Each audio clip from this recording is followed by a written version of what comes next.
Solicitamos a todos, como já é de praxe, identificarem-se e informarem qual veículo de comunicação representam.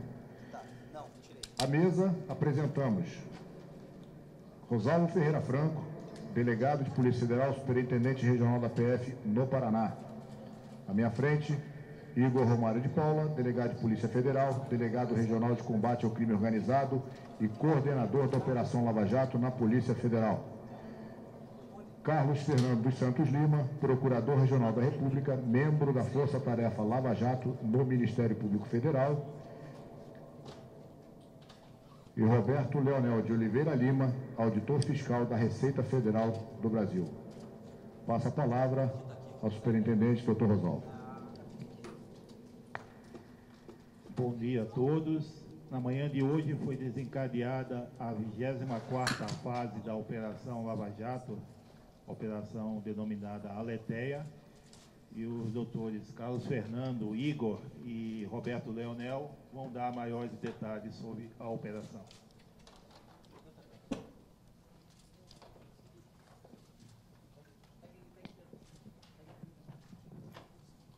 Bem, bom dia a todos. 24ª fase, operação denominada Aletheia, uma referência à expressão do grego no sentido de busca da verdade, e ainda uma referência nessa operação também ao mesmo nome dado na 14ª fase, Erga Omnes. 33 mandados de busca, 11 mandados de condução coercitiva, em sua maioria já cumpridos. Alguns deles vão demorar ainda durante o dia, porque várias providências vão ser tomadas nos locais. Alguns lugares nós estamos enfrentando alguns problemas com manifestações, dificultando um pouco o trabalho, mas acredito que até pelo menos no horário do almoço a gente tenha a maior parte deles concluído. Eu vou passar aqui para os demais, depois a gente abre aí para as perguntas.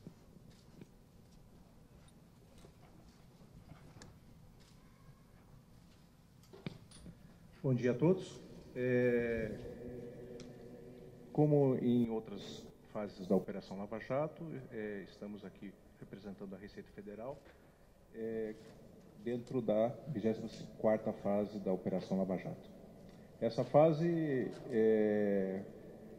relacionou algumas ações e algumas investigações em conjunto da Receita Federal com o Ministério Público Federal e a Polícia Federal, envolvendo empresas ligadas ao ex-presidente, empresas e entidades ligadas ao ex-presidente e seus filhos e pessoas, sócios de seus filhos em outras empresas. Basicamente, não temos muito a apresentar hoje, antes da fala do Dr. Carlos Fernando, que é a questão mais ligada à atividade da investigação criminal. O que ficou restrito ao nosso trabalho foi municiar o procedimento investigatório com as questões de receita, de acréscimo patrimonial, envolvendo esse grupo de empresas e de pessoas, cuja ação ainda continua em andamento e vai prosseguir ainda por um bom tempo. O mais importante que nós podemos destacar, e que eu posso destacar nesse momento, sem interferir aqui na fala do Dr. Carlos Fernando, é a questão das duas principais entidades ligadas ao ex-presidente. A Lilis Palestras, que é uma empresa cujo quadro societário é composto de 98% do ex-presidente e 2% do senhor Paulo Camoto, e o Instituto Lula, que é uma entidade isenta, cujo presidente é o senhor Paulo Camoto. A questão principal que a Receita focou na análise fiscal para esta fase da Lava Jato foi o relacionamento das entradas de recursos na Lilis Palestras, perdoe, e a questão de saída de recursos do Instituto Lula. Em relação a uma questão que podemos falar em linguajar como fiscal, seria que existiria uma confusão operacional e financeira entre as duas entidades, ainda a ser confirmada. Por quê? A Lius Palestras é uma empresa cuja sede é no endereço residencial do ex-presidente, não possui atividade operacional, a principal atividade são as palestras dadas pelo ex-presidente. Então, toda a atividade operacional, logística, de controle das atividades da Lius Palestras são feitas por empregados e pessoas ligadas ao Instituto Lula. Então, há uma confusão operacional, uma confusão estrutural entre as duas entidades. Uma tributada, uma que suas receitas são tributadas e a outra cujas suas receitas são isentas. O que eu posso destacar nesse momento, pouco que eu posso destacar nesse momento, é que ambas as entidades receberam recursos expressivos de 2011 até 2014, vindas de mais de 2 dezenas de empresas, de grandes empresas e empreiteiras. Algumas pagando as palestras, no caso da Lius, e outras doando recursos para o Instituto. O mais importante é que, numa análise que os senhores terão acesso quando o processo estiver liberado, o sigilo liberado pelo juízo criminal, nós teremos aí a verificação de que, de coincidência, que as 5 maiores empresas que pagaram palestras para a Lius Palestras de 2011 a 2014 são as mesmas empresas que doaram os maiores valores para o Instituto Lula. Vocês vão ver nos relatórios que nós juntamos aos autos esta constatação. Então, as 5 maiores empresas, com alguma variação de posição, mas são as mesmas 5 que contrataram as palestras da Lius Palestras e fizeram doações nesse período de 2011 a 2014. Essa é uma das constatações em relação à origem dos recursos. Ainda estamos em diligências fiscais pela equipe de fiscalização, na verificação dos destinos dados aos recursos e da correta respeito à legislação tributária. Para finalizar aqui a minha apresentação, se alguma ou outra pagamento dessas palestras for confirmado que a mesma não ocorreu efetivamente, esse fato também reflete nas fontes pagadoras como pagamento sem causa e também como, logicamente, indedutibilidade do imposto de renda. Então, aí nós temos umas diligências que estão sendo feitas nas empresas que fizeram as doações ou que pagaram palestras para ali os palestras. Existe também palestras que foram feitas no exterior com pagamentos no Brasil ou pagamentos por outras empresas do exterior, que ainda estão sendo apuradas. Ok? Passo a palavra então ao doutor Carlos Fernando, que seguirá aqui com a coletiva.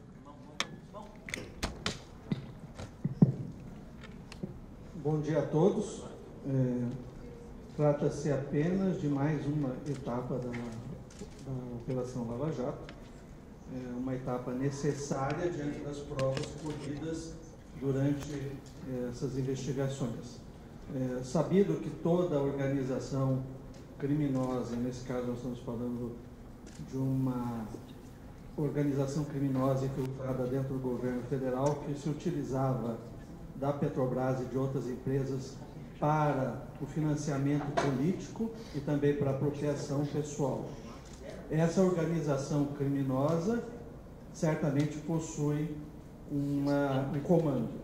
Foi verificado, e nós já fizemos a acusação, que o ex-ministro José Dirceu fazia parte desse comando junto com o ex-tesoureiro Vacari, entre outros. Entretanto, mesmo após a prisão do ex-ministro, no caso Mensalão, a organização criminosa continua a existir. Então, nós precisamos e fazemos uma investigação da continuidade dessa cadeia de comando. Hoje, nós estamos analisando evidências de que o ex-presidente e sua família receberam vantagens para, eventualmente, a consecução de atos dentro do governo. Isso ainda é uma hipótese investigativa, existem evidências de pagamentos de vantagens, não há nenhuma motivação plausível para esse pagamento de vantagens. Como diz o Dr. Roberto Leonel, nós temos os 5 maiores doadores do Instituto Lula, 60% de todas as doações pagas pelas 5 maiores empreiteiras envolvidas na Operação Lava Jato. 47% dos valores das palestras pagas foram também pelas 5 maiores empreiteiras envolvidas na Lava Jato. Nós temos os favores feitos pelas empreiteiras OAS e Odebrecht em um sítio que nós estamos investigando a propriedade, mas acreditamos até o momento ser realmente do senhor Luiz Inácio, e também temos bem claro que houve pagamentos de benfeitorias no triplex em Guarujá. Outros dados, inclusive beneficiando familiares, também estão sob investigação. Este é um momento de sermos republicanos, não há ninguém isento de investigação no país. Na Força Tarefa Lava Jato de Curitiba, nós investigamos apenas pessoas sem foro privilegiado, e neste caso o senhor Luiz Inácio não tem foro privilegiado. De outra forma, as conduções foram decretadas pelo Dr. Sérgio Moro, muito mais em segurança do ex-presidente ou de outras pessoas, seus familiares, porque nós sabemos da polarização que existe no país.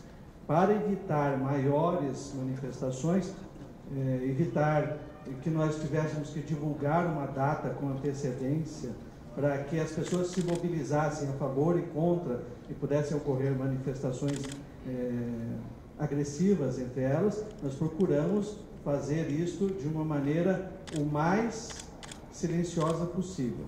Entretanto, nós sabemos, e os vazamentos, ao contrário do que muitos dizem, eles são deletérios para as investigações, que muitos dos fatos já eram de conhecimento de pessoas investigadas. Nós vamos iniciar uma investigação à parte sobre esses vazamentos. Os vazamentos não interessam ao Ministério Público ou à Polícia Federal ou à Receita Federal, porque eles facilitam a destruição de provas. O objetivo de toda a investigação é conseguir provas. Nós não temos nenhuma, repito, motivação política. A questão, então, portanto, de hoje foi apenas mais uma etapa da Operação Lava Jato, outras se seguirão certamente. Obrigado.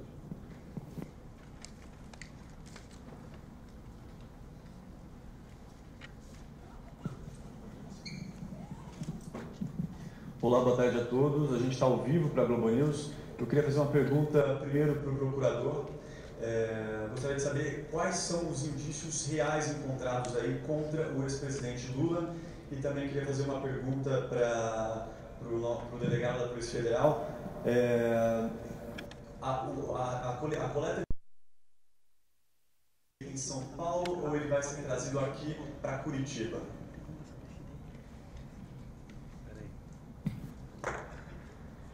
O conjunto de indícios é bastante significativo. Eu já lhe dei alguns exemplos disso e, infelizmente, muitos deles apareceram na imprensa.